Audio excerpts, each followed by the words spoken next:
Hello, I'm John Shepherd, and in this presentation we're going to look at my approach to developing young jumpers.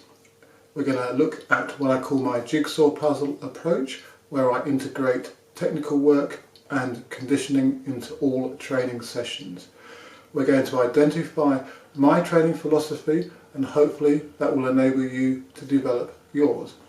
We're also going to look at maturation and the development of the young jumper in order that we can contextualise the training and conditioning that subsequently follows. Well, I guess I should tell you a little bit about myself before we start.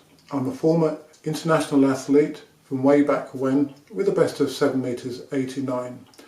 I took up coaching about 15 years ago seriously, although I've always coached to some extent throughout my working life.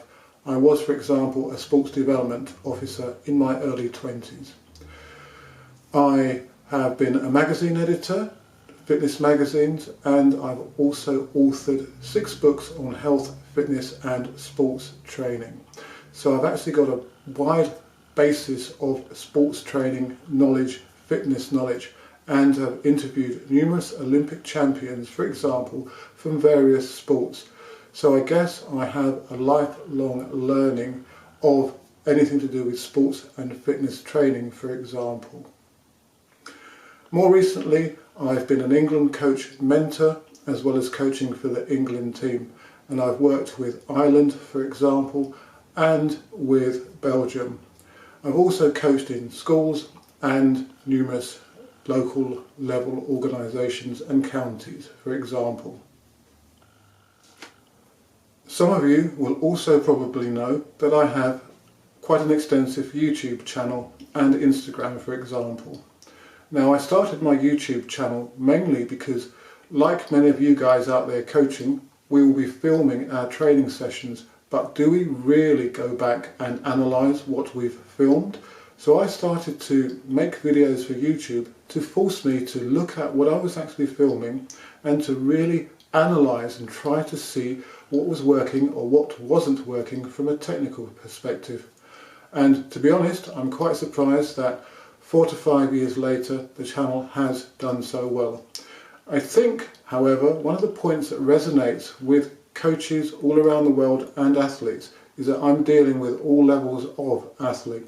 Yes, many of them go on to get international honours at various age group levels, but you can see the developmental process, how I try to make sure that the jumper is technically proficient in everything that they do. I put that above conditioning. If you can't take off, for example, you're never going to be the best long jumper, for example, that you will be. And that is what I'm going to try to show you in this presentation, i.e. the jigsaw pieces of the long jump, triple jump puzzle that will develop the jumper to their optimum ability. I've had quite a lot of success with the philosophy, the approach that I use. So I hope that if you take on board some of the things that I suggest, that you too will get success. Having said that, I want to stress that these are my views, my philosophy, my learning accumulated over quite some time, but we can all develop our own training approach and philosophy. And it's important that you guys do that, that you know what you're going to achieve in the training year, in the training month, and in the training week and training session. You stick to your approach, an approach that you believe, well, you know is actually producing the results. About 80 to 85% of that should be fixed. The remaining 15-20% or so you can think through, change. But if you've got a philosophy that works, that constantly produces results, then don't change it. As we used to say in the fitness industry, don't be a program butterfly. Don't flit from one program to another because it's the flavour of the month. If you have something that works, then stick at it. If, of course, you develop your own views that are contrary to mine, that's not a problem. If it works, then you should go with it. However, there are some fundamentals when it comes to training young jumpers that I believe that you should try to adhere to. So in the presentation, we'll be looking at those. The presentation is divided into 2 parts. Part 1 will look at developing the young jumper and preparing for the future. Here we'll look at maturation and developmental factors, skill and physical conditioning windows, for example, that are crucial when bringing along a jumper. In the second part of the presentation, we're going to look at the jigsaw approach that I use to training jumpers, and the drills and units approach to how I construct training sessions and workouts and how it all fits together. We'll also look a little bit on training theory and what method of periodization I use, as that is the glue that holds the training puzzle together, or the instructions I should say. And just to contextualize what you're going to see and how you're going to see it across this presentation, you're going to see me talking interspersed with video of my athletes in action, and you're also going to see some slides where I will talk over what I'm trying to get across in those slides. But again, you'll hopefully see some of the videos that I've used to indicate what I'm working on when we do look into more theoretical detail. So, okay, let's get on with part 1 of the presentation.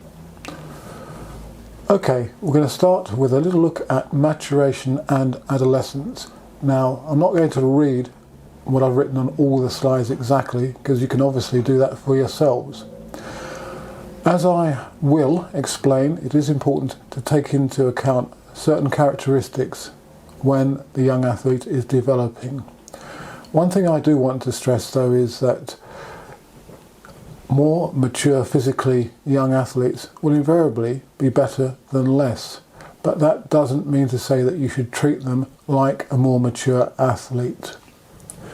Also, it doesn't mean that you should neglect the lesser developed ones, as I'm going to point out, a lot of research indicates that athletes fail to realise their potential at a later date if they were early developers, or I should say don't go on to improve as much as you might think they should. It's often those that aren't so physically developed, that don't have such success at a young age, that do become more successful as adult athletes. So in this slide, maturation and young jumper development, you can see some of the statistics that I've found that relate to developing young jumpers and how well they do in future years. Some of the statistics are very interesting as they relate to how important it is to properly, I would suggest, train a young athlete jumper at an early age. So, first point, Norwegian research shows that boys improve by 48% in the long jump and girls 26% between the ages of 11 and 18. Now, Italian data indicates only a 1% improvement between the ages of 16 to 19 in females. So that shows how important the formative years are in developing the young jumper. Now, as I alluded to earlier with the previous slide, very few elite under 17 and under 20 jumpers actually achieve highly on the world stage. For example, only 2.5% of finalists at 5 Junior World Championship events won medals between 2005 and 2011 at Senior Worlds and Olympics between 04 and 12. On a more general level as well, only 12% of highly ranked under 15 athletes in the UK maintained a ranking in the top 20 as under 20 athletes. So, without reading everything on this slide, data indicates that young jumpers who show speedy progression will likely reach higher adult standards. But that shows more so in terms of their ability, technical ability, and their rate of progression. Rate of progression may be more important than actual finite results at an early age. So that's important for you to remember, ponder on as a coach.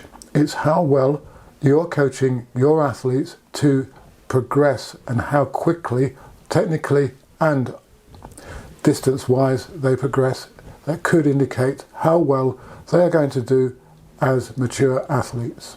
In this slide, it's an overview of growth and athletic development, and through some research I came up with some key elements that we as coaches need to focus on. Again, you can read it at your leisure, but first point deals with the growth of a skeleton of the young person and it not being uniform, and the second one refers to growth spurts, and we all know that those can prove difficult periods for young jumpers when limbs may increase significantly and they lose control. So, as it indicates here, and as we should do, we need to train sensibly around that, not push and wait for the growth spurt to end or slow. And we can also provide other exercises, generally take off the stress, mental and physical, from the young jumper at that particular time so that they don't become disillusioned. Okay, we've taken a look at some of the theory behind long-term athletic development and maturation factors. Now I'm going to give you a little bit of a chat about how I've experienced those factors when it comes to developing the young jumpers that I've worked with. I've found that in particular talented young athletes, and particularly males in general, tend to potentially be able to express more force and power and speed than their skeletons and muscles and soft tissue, etc., are able to deal with. The obvious example here was Elliot Safo, who went on to win the 2013 European Junior Championships with a leap, I think, of 7 meters 84. He was so powerful at 17, he was able to jump on virtually no training over 3 meters in a standing long jump and 7 meters off of 10, 11 steps. And he was very, very fragile. So as a coach, you've got to be mindful of that and try to not overload the athlete in ways that are going to cause them to break down. You've also got to precondition them, pre-train them, give them exercises that are going to shore up their bodies as much as possible. However, young athletes, males and females who have a talent and who are going towards goals and are driven towards that, can sometimes think that they're invincible, that they're not going to get injured, or that everything is going to be okay.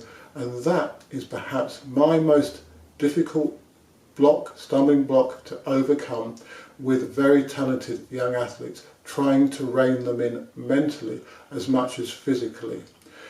Obviously, a young athlete who sustains a lot of injuries early on is probably not going to blossom into a successful senior athlete. Indeed, we've looked at a number of statistics that have sort of shown that to be the potential case. So you as a coach have got to learn to try to slow the athlete's progression down in a way that is going to enable them to progress more as a senior. And I'm not saying put a wall at the end of the pit at 6 meters 30 so they can't jump any further. What I'm saying is that you've got to give them the training knowledge and try to educate them so that they don't over push, that they understand that in their 20s is when they're going to invariably jump their furthest.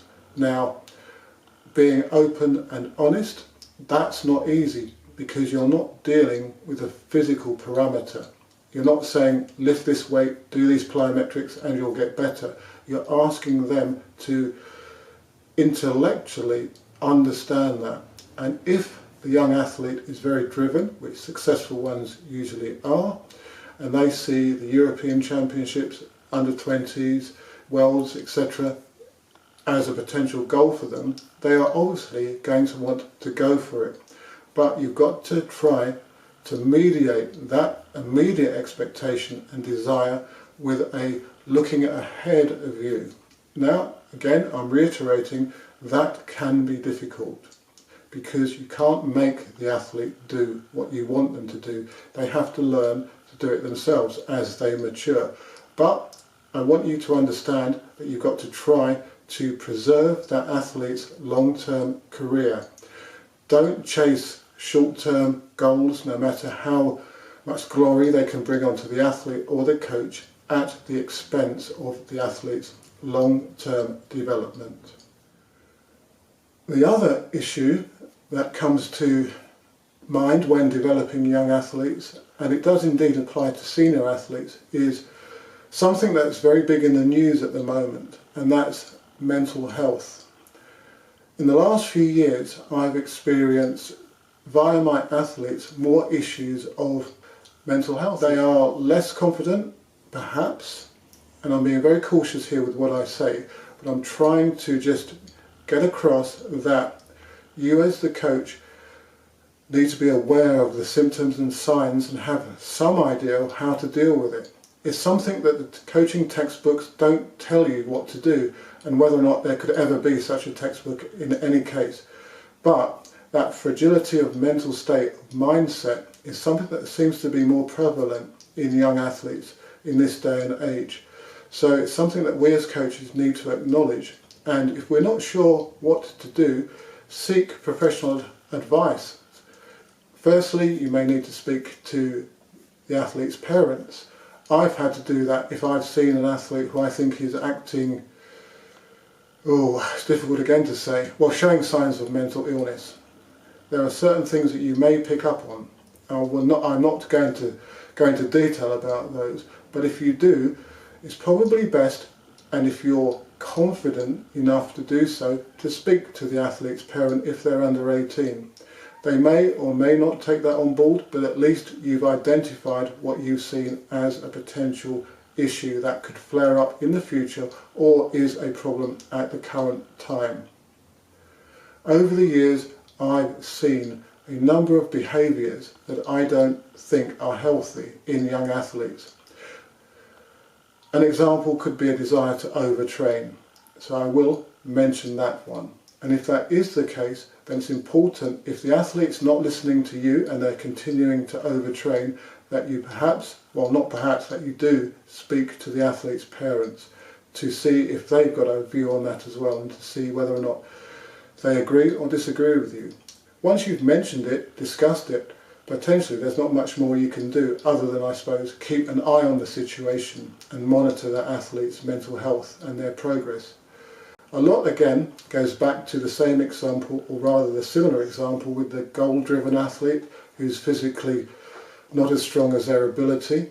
It goes very much into the maturity, the maturation of the athlete and their intellectualization of how they are, their mental state, their physical state. And of course a 13-year-old is going to have a different opinion, a different view on that as to an 18-year-old, for example. But without going on too much further, I think in the context of developing a young athlete, you need to be able to identify physical factors that need to be addressed so that the athlete does not overreach, overtrain, and you need to similarly look at their mental state and their intellectual capacity to understand training, to understand their goals, to understand where they're heading. Those two negative factors, shall I say, are crucial in understanding and trying to remedy in order to enable an athlete to develop to their fullest extent. Research has indicated that there are periods in the young athletes, young jumpers' development when their mind and their bodies are more ripe for the development of certain physical and mental qualities. In the table 1 and 2 in this particular slide, you'll see the skill windows, conditioning windows as well for girls and boys. These should be taken as a bit of a rough guide as to when it can be most effective to develop these physical qualities. Obviously, we will be training for speed, for example, with young athletes from the age of 10, 11, 12, 13 onwards. So that early speed window, for example, for boys between 7 and 8, may be one that we as coaches are not able to capitalise on. I should say that the information provided should be viewed as a guide only. Yes, research indicates that these windows do afford the optimum opportunity for the development of these qualities, but that's not to say that the qualities won't come on as effectively at other times. All young athletes develop slightly differently, so it's best to see these as a guideline. When I pulled together this table for the book you'll see on the left, 101 Youth Athletic Drills, I did find out a little bit more about skill learning and acquisition, and there was quite a lot of evidence to suggest that during the skill windows, that is when the young athlete, or the developing child I should say, really does develop technical qualities that will stand them in great stead for later life. Now again, those are very young comparatively in the athlete's development, so 6 to 9 for boys and similar, the same for girls. This means that a lot of the foundations for physical movement, athletic literacy as it can be called, are laid down very early on in the young person's life. So I found that children who have had an active childhood, perhaps been involved in sports that start early, such as gymnastics, can be technically more attuned to what's going to be required from their track and field, from their jumping. But that's not to say again that children who don't pursue more technically orientated sports training at an earlier age can't also learn. Now, there is some evidence that suggests that if the child is not taught proper technique or the basics of technique for various events at a young age, that they will struggle in later years. So as coaches, it is fundamental that we, with the younger spectrum of athletes, 11, 12, 13-year-olds, try to teach them the STEM skills of jumping and sprinting. So for jumping, that will be the basic takeoff movement, for example.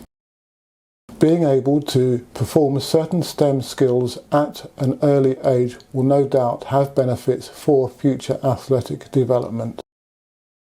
At the start of this presentation, I talked a little bit about how you need to develop a coaching philosophy and how I developed mine over a number of years, well, in brief, in any way.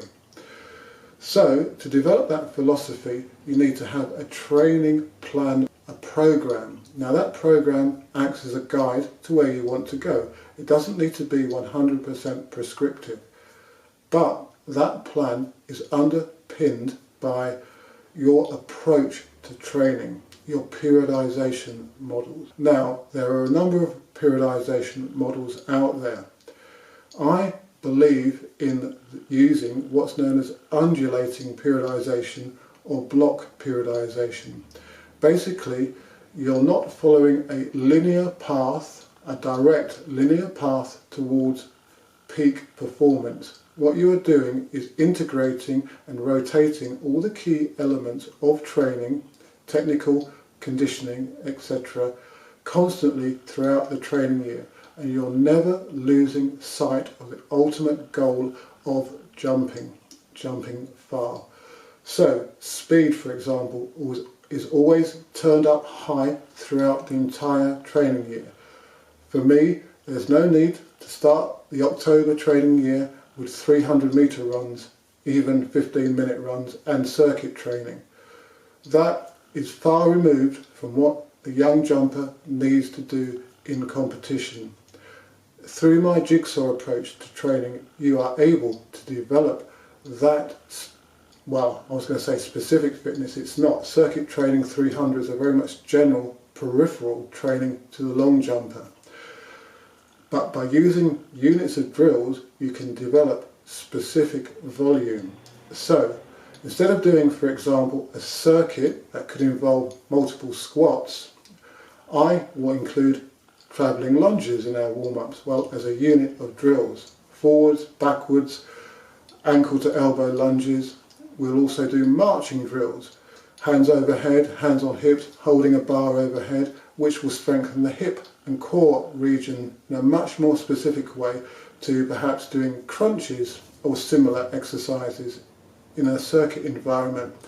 So I'm building specific condition using what I believe to be more specific exercises. Exercises that have a greater synergy with the movement patterns required from the events themselves. It has been levied at me that my approach does not include enough volume.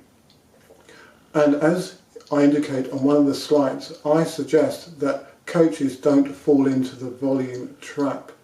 More is not necessarily, well, in my opinion, more is definitely not better.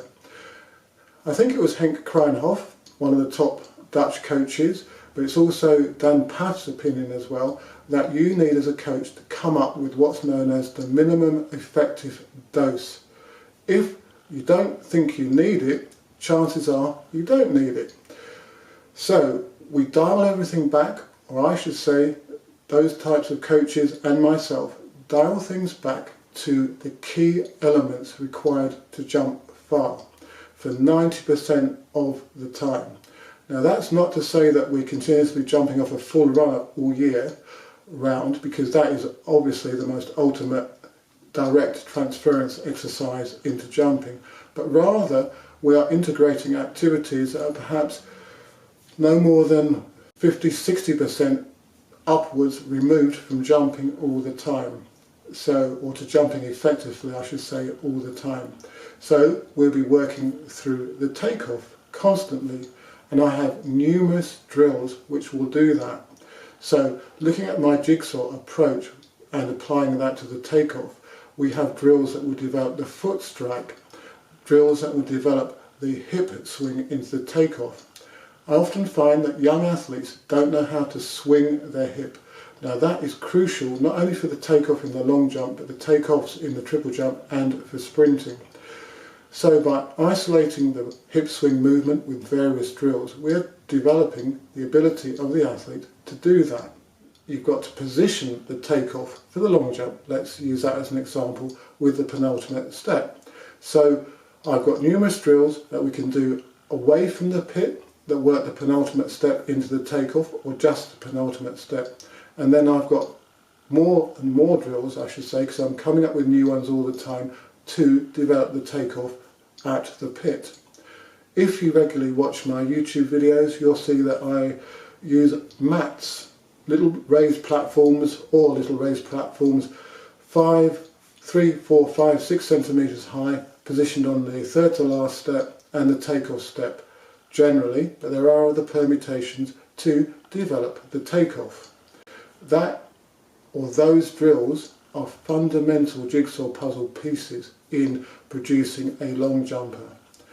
If you don't know how to take off properly, position into the board, apply force properly on the penultimate and the takeoff step, then you're never going to be able to get an optimum jump.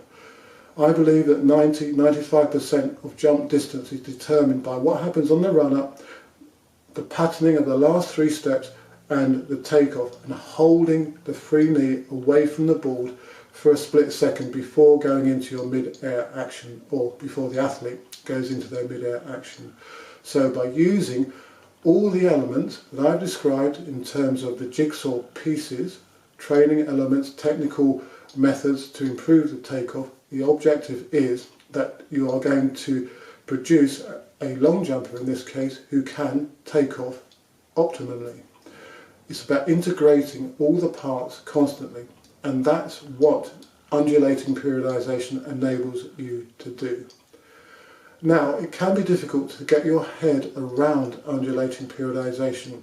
Many coaches that I work with find it actually difficult to use this method. With a linear training plan using double, triple, single periodization methodologies, you start off with a bigger volume of an exercise. Let's say, for example, sprints or sprint endurance work, where you'll work over a slower, higher volume intensity level, and you can prescribe a designated number of repetitions, and then as you go through to the top of the pyramid, the speed of those repetitions and the quality of those repetitions in terms of increasing the recovery increases. So It's a numbers game. However, with undulating methodologies, the numbers rotate in a non-systematic, progressive way.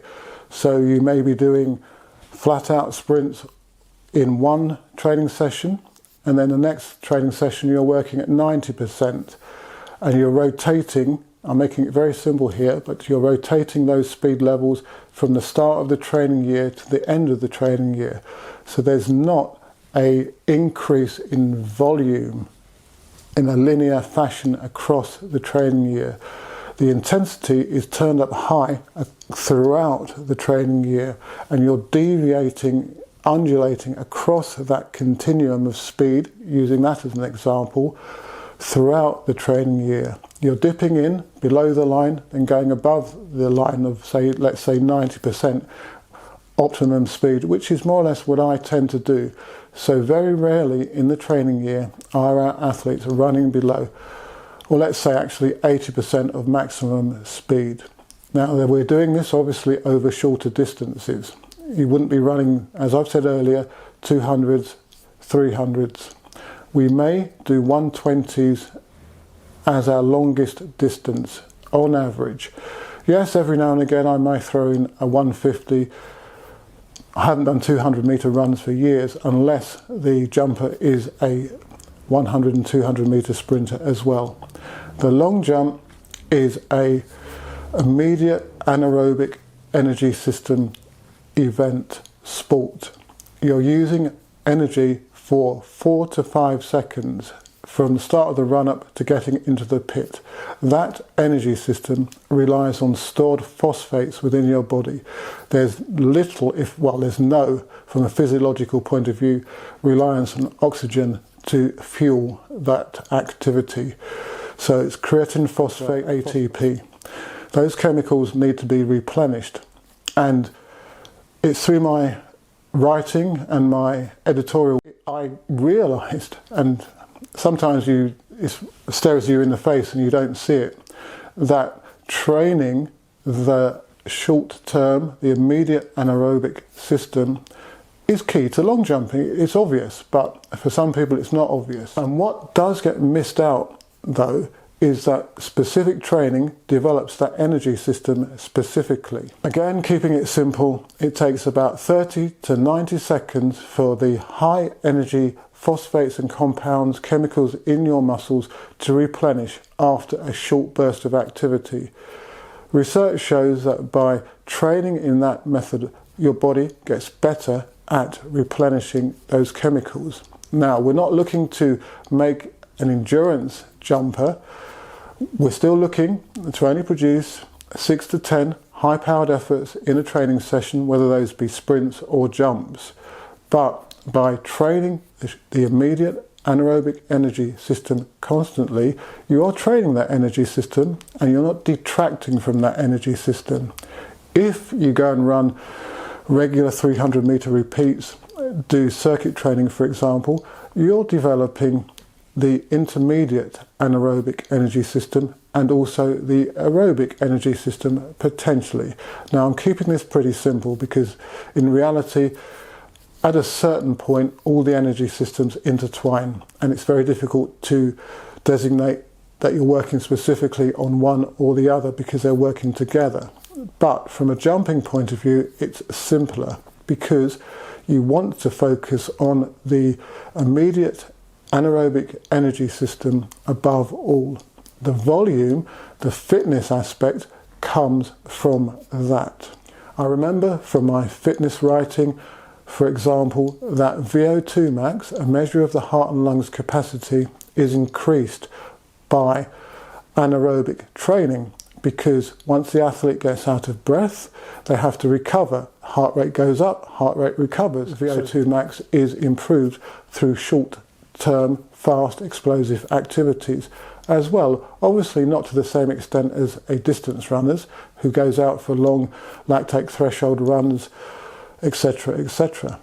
But it's crucial to think or to realise that lots of short bursts, high-powered activity does improve fitness, but crucially it also makes the athlete much more ready to produce that high power energy from a physical and a neural point of view. Neurally, you can't be foggy minded, slow to react when you're jumping or sprinting.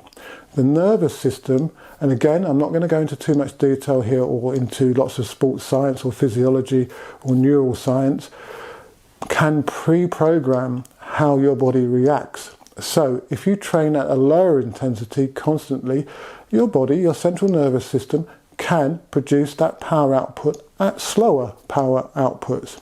What we need to do as jumps coaches when we're working with our jumpers is push beyond existing boundaries physically and neurally and move them on to being able to run faster, to take off more powerfully. And the central nervous system is crucial in that respect.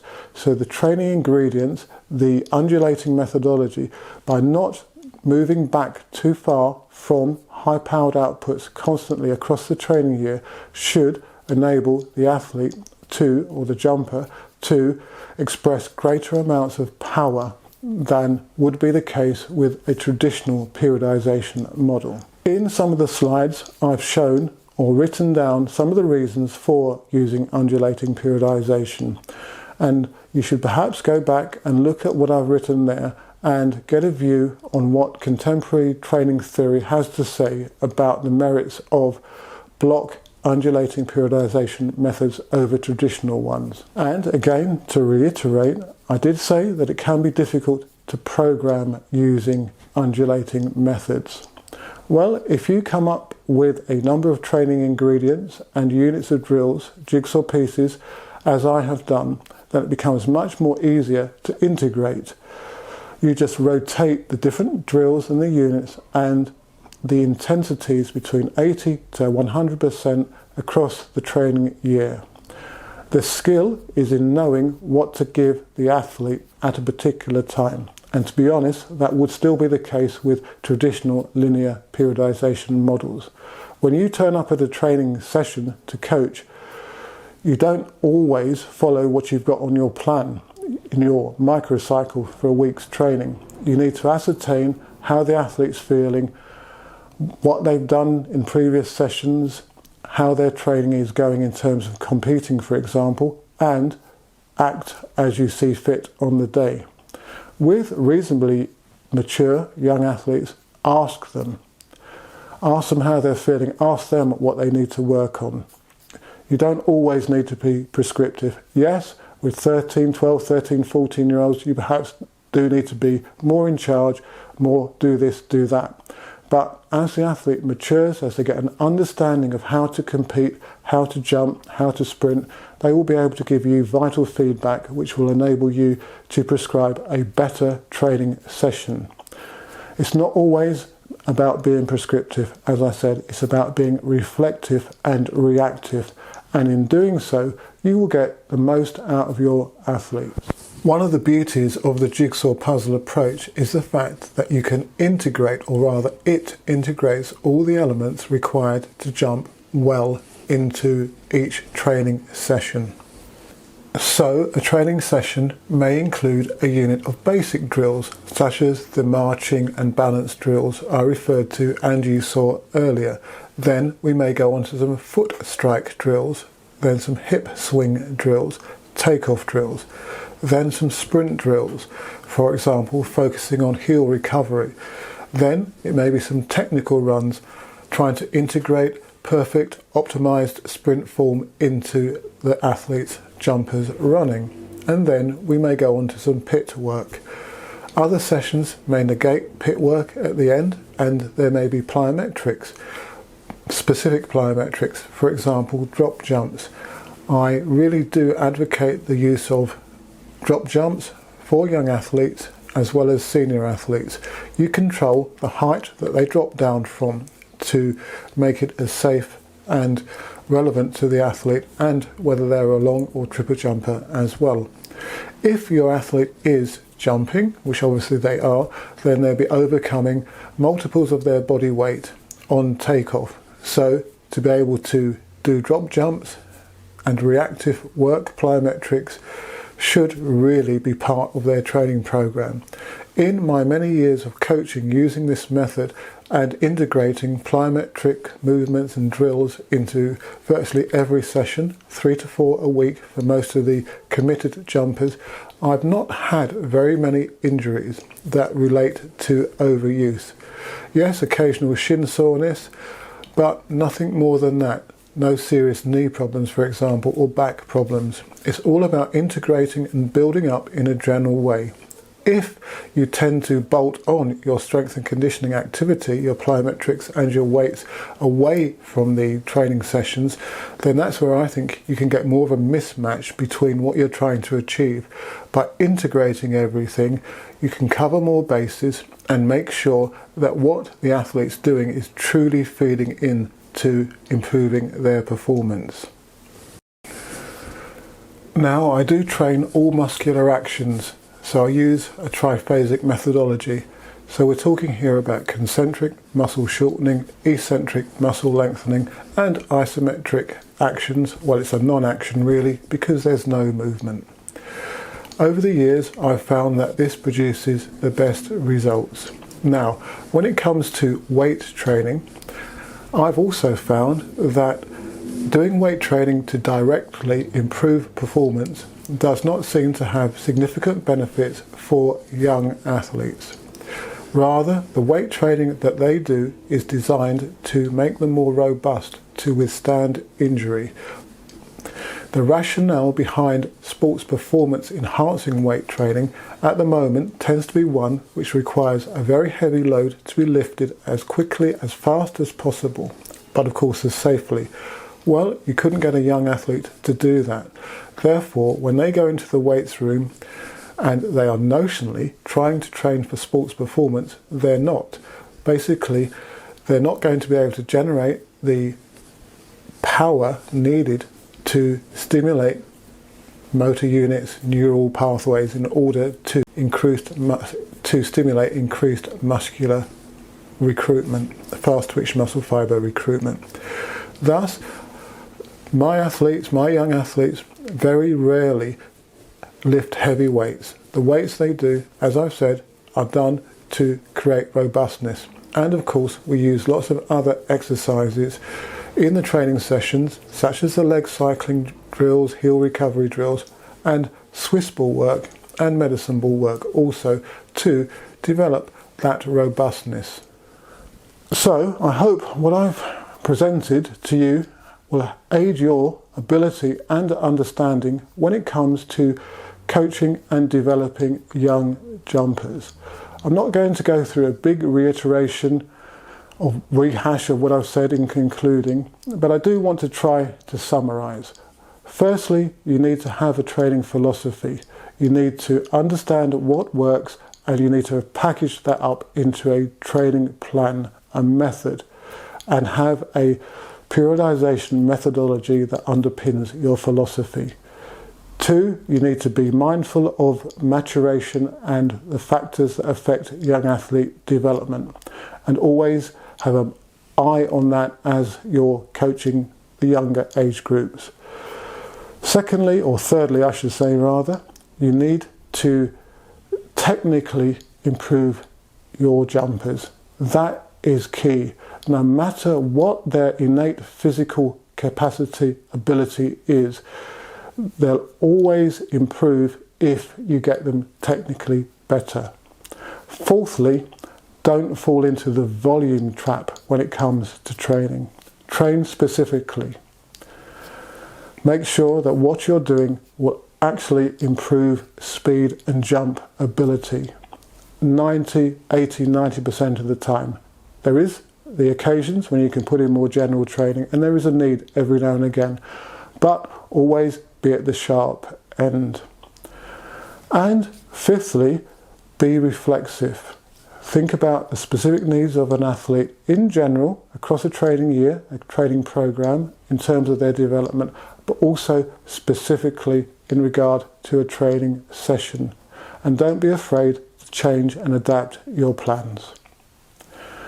If you've any specific questions or comments, then I'm sure that you'll be able to submit them via Welsh Athletics to me, and if I can, and I've got the time, I'll endeavour to get back on any questions and issues raised.